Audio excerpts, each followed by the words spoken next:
Hey, this is Gordon. I actually got through on the east line. I'm over in Plant City. When open lines happens, I want to discuss how we should cut access spending so that we can work on buying some drones, protecting the... Yes, it is, between Orlando and Tampa. We need to free up some money. Got it.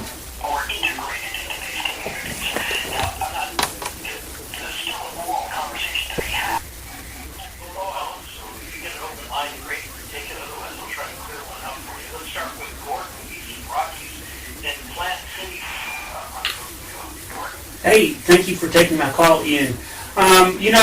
All these cool things like protecting the grid, getting a drone army, infrastructure, scientific stuff, we don't quite have enough money because we're spending too much money.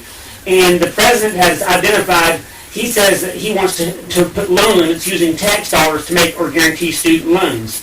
Meaning, and that actually worked in the past, and I want to get this idea by you and see what you think, because your personality is enough different from mine that I can get an objective view. So if students had the bankruptcy rights like credit card users, the loans would come down and it would save tax dollars, and tuition would come down because the colleges wouldn't price out the students. So the taxpayers and the students would benefit if students can wield the economic Second Amendment, student loan bankruptcy, which is Senate Bill 1414. And I ask everyone to call their congressmen and their senators and ask for student loan bankruptcy. And it's not a free handout. And the colleges did just fine back in the day. You're old enough to remember when there was free college in many places. Okay?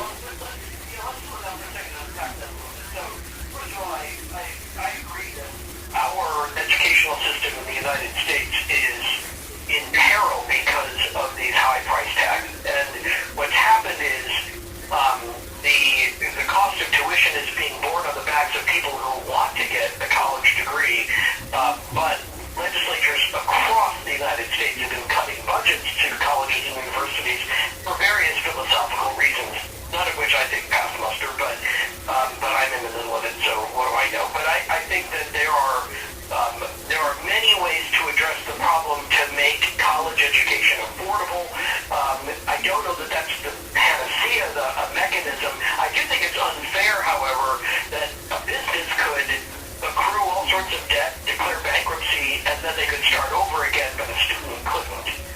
So I think that is an unfair burden that's placed on students. I do think we need to get back to a place where higher education is affordable to everybody without having to spend like some sort of indentured servitude your first 10 years paying off those loans. Blair is in Sedona. There are many ways to address the problem to make college education affordable. I don't know that that's the panacea, a mechanism. I do think it's unfair, however, that a business could accrue all sorts of debt, declare bankruptcy, and then they could start over again, but a student couldn't. So I think that is an unfair burden that's placed on students. I do think we need to get back to a place where higher education is affordable to everybody without having to spend like some sort of indentured servitude your first 10 years paying off those loans. Blair is in Sedona on Coast to Coast AM on a wild card line. Blair? Hey, Ian. I read Tim Banal's January 15th Coast article, Scientists Create World's First Living Robots. And it was published on January 13th. It was from the Proceedings of the National Academy of Sciences. And some of the things in that article, when I went on to it, it said words like assembled into body forms never seen in nature, and also a step toward using computer-designed organisms. And Joshua Bongard, the computer scientist and robotics expert at the University of Vermont, had a quote.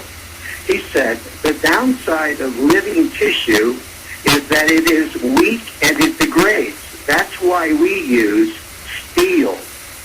Now, go to Revelation 13, where it says, like a leopard, feet like a bear's, mouth like a lion. I saw one of his heads as if it was mortally wounded, and his deadly wound was healed. Well, here we go. The Beast of Revelation. Could it be, through preserving political, economic, and military status quo, a living, algorithm-driven, replicating AI kind of living, robotic killer robot? What do you think? Well, I mean, the operative word there is could. Could it? Yeah, it could. I don't know what the percentages are, and I'm not one who believes that Revelation is something which we've yet to understand, or that we're decoding it for our current times. Because, as you would have to agree, literally thousands of years people have been decoding it for their times and thinking, just as we might, that, oh, this is the time, these are the circumstances that explain it.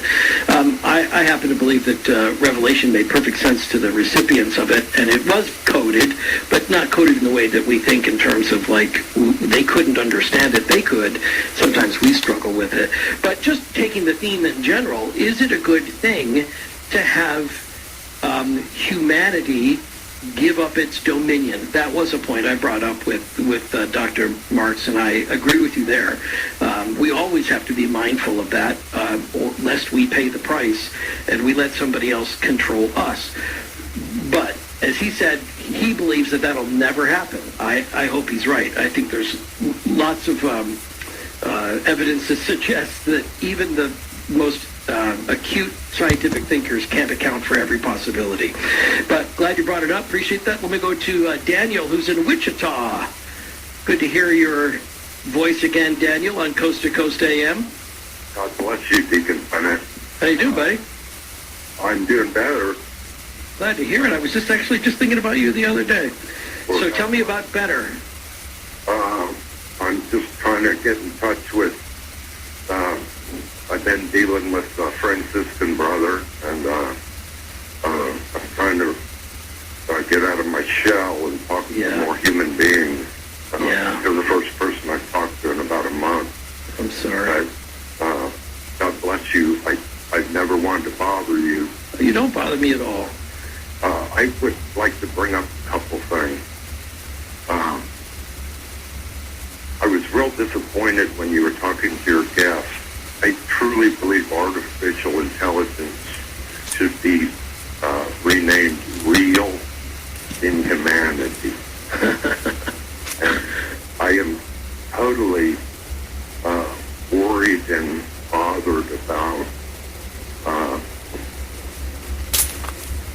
humanity developing any type of devices to destroy other humanity. Okay, let's call the time and temperature right here. It's time to stamp the sucker.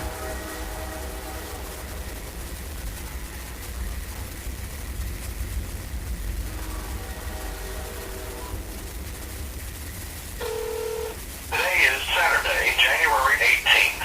Public time, 3:22. Current temperature, 65 degrees. Partly cloudy and breezy today, highs upper 70s. Partly cloudy tonight, lows upper 50s. Saturday, partly sunny with a high in the upper 70s.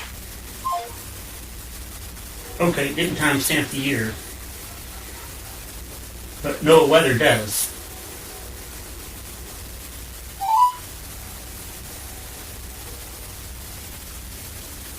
Thank you for calling your National Weather Service office for the Tampa Bay area.